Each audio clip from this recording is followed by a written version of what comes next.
Hai guys, kali ini aku mau buat tumis hampas kecap yang pastinya udah pedas ya guys. Nah, buat orang Sunda udah nggak asing lagi sama masakan ini ya, yaitu terbuat dari hampas kecap atau hampas kedelai ya, yang untuk pembuatan kecap.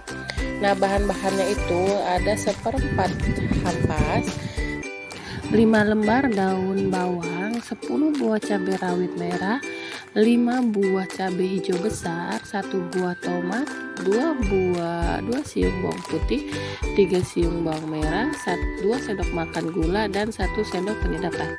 Di sini aku nggak pakai garam karena dari hampasnya sendiri itu udah asin ya guys. Nah, semua bahannya dipotong-potong seperti ini ya, seperti di gambar. Pertama-tama panaskan minyak terlebih dahulu, lalu tumis. Yang pertama itu tumis bawang putih dan bawang merah,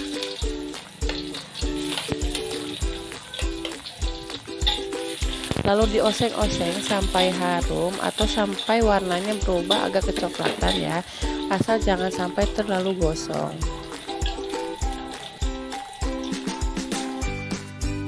Lalu masukkan hampasnya,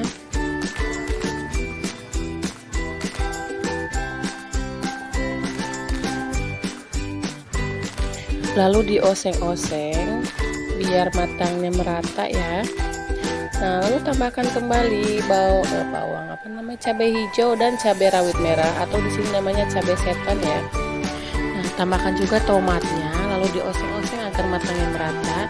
Tambahkan kembali 1 sendok makan minyak agar tidak terlalu kering.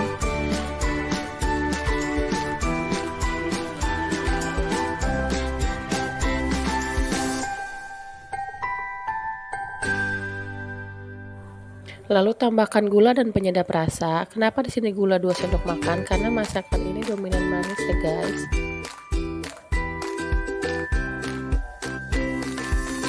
Nah, lalu masukkan daun bawang yang sudah dirajang tadi. Kita aduk-aduk kembali agar merata. Nah, di sini aku menambahkan minyak lagi karena masakannya masih terlalu kering ya. Kita aduk-aduk, jangan khawatir nggak asin ya guys, karena emang dari hampasnya itu rasanya emang udah asin. Jangan lupa lakukan tes rasa dan sesuaikan dengan rasa kesukaan kalian ya. Nah, aku tambahkan lagi gula yang tadi belum aku masukkan karena rasanya emang belum pas ya guys.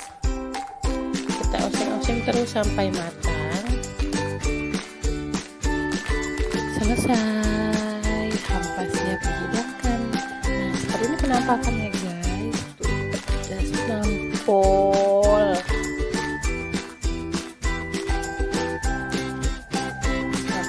Nah, ini cocok banget dihidangkan barengan bersama sambal terasi dan ikan asin ya, mantul banget. Kalian boleh deh dicoba ya. Jangan lupa support dengan memberikan like, subscribe, dan share kepada teman kalian. Terima kasih.